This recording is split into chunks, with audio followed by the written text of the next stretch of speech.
Hello everyone, আসসালামু আলাইকুম। আশা করি সবাই ভালো আছেন। আজকে আপনাদের সাথে শেয়ার করতে যাচ্ছি খুবই সিম্পল একটি রেসিপি, আর সেটি হলো টি টাইম কেক। খুব কম মানুষই আছে যে বা যারা কেক খেতে পছন্দ করে না, কিন্তু ভ্যানিলা কেক ছোট বড় সবাই পছন্দ করে।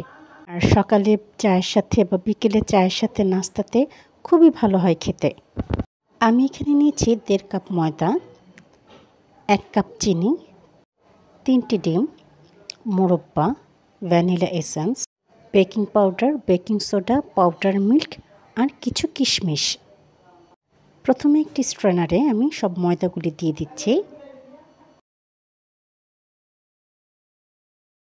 তার সাথে দিয়ে দিচ্ছি বেকিং পাউডার 1.5 চা চামচ আর বেকিং সোডা প্রায় 1 চা চামচের মতো।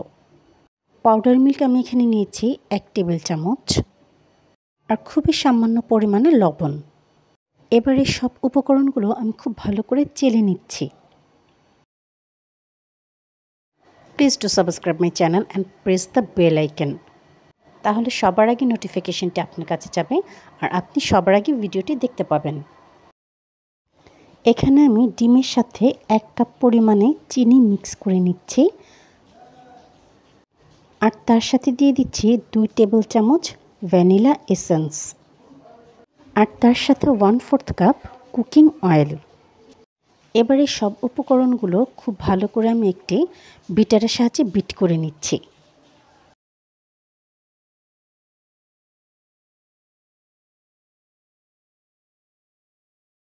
Please to subscribe my channel.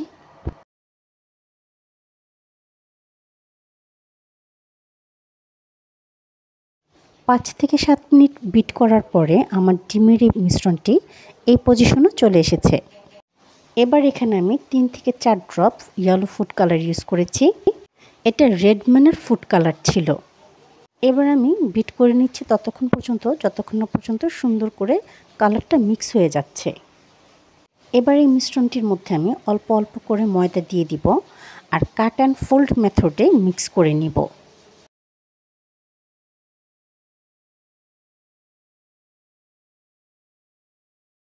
যেহেতু এটি একটি টি টাইম কেক, আপনারা চাইলে হ্যান্ড হুইস্ক বা ইলেকট্রনিক বিটারের সাহায্যেও বিট করে নিতে পারেন।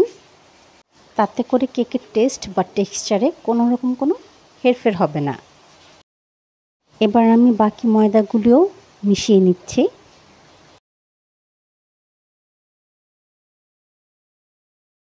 Please to subscribe, like, comment, share more and more.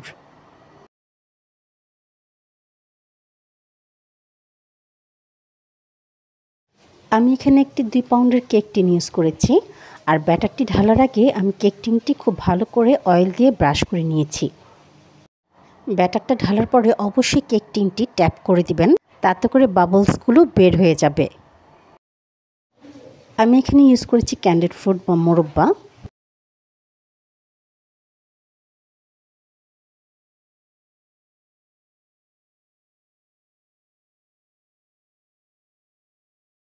আর সে সাথে দিয়েছি কতগুলো কিশমিশ। আপনারা চাইলে এখানে আপনাদের পছন্দ মতো বাদামও ইউজ করতে পারেন। আমি 170 ডিগ্রি সেলসিয়াসে 45 মিনিট কেকটি বেক করেছি। আমার কেকটি কিন্তু পারফেক্টলি বেক হয়ে গেছে। এবার এটি আমি ঢেকে রেখে দেব রেস্টের জন্য অন্তত 1 ঘন্টা। প্রায় 1 ঘন্টারও বেশি সময় পর আমি কেকটি মোল্ড আউট করছি। প্রথমে একটি নাইফের সাহায্যে আমি কেকটার সাইডগুলো ছাড়িয়ে নিচ্ছি।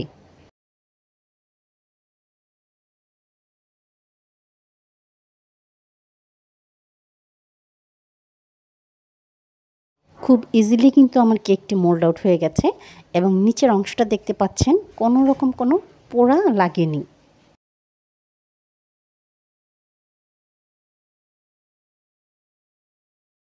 আলহামদুলিল্লাহ, কেকটি কিন্তু যথেষ্ট পরিমাণে সফট এবং খুবই টেস্টি ছিল।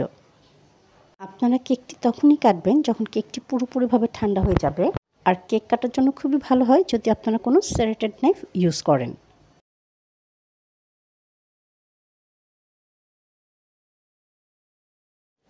দেখতেই পাচ্ছেন কেকটি কতটা পরিমাণে পারফেক্ট হয়েছে। আর আগেই বলেছি আলহামদুলিল্লাহ টেস্ট খুবই ভালো ছিল। আপনারা একবারের জন্য হলেও এই কেকটি বাসায় তৈরি করে নেবেন। আর আপনাদের যদি আমার ভিডিওটি ভালো লেগে থাকে তাহলে অবশ্যই সাবস্ক্রাইব করে দিবেন আমার ইউটিউব চ্যানেলটিকে, ফলো করে দিবেন আমার ফেসবুক পেজ ও ইনস্টাগ্রাম আইডি তিন্নাস কিচেনকে। এতক্ষণ সাথে থাকার জন্য ও পুরো ভিডিওটি দেখার জন্য আপনাদের সবাইকে অনেক অনেক অনেক বেশি ধন্যবাদ।